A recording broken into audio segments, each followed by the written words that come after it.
السلام علیکم۔ بسم اللہ الرحمن الرحیم۔ ایک گاؤں میں ایک خوبصورت باغ تھا۔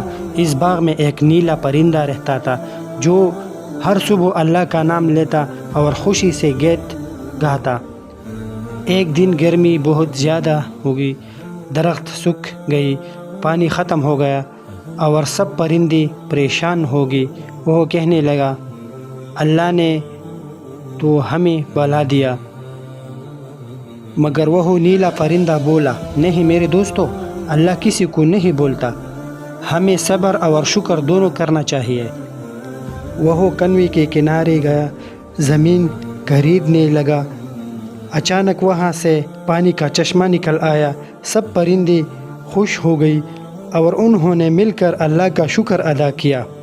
اس دن کے بعد سب پرندوں نے وعدہ کیا کہ وہ ہر حال میں اللہ کا شکر ادا کریں گے، چاہے آسانی ہو یا مشکل، کیونکہ جو بندہ اللہ پر یقین رکھتا ہے اللہ اسے کبھی اکیلا نہیں چھوڑتا۔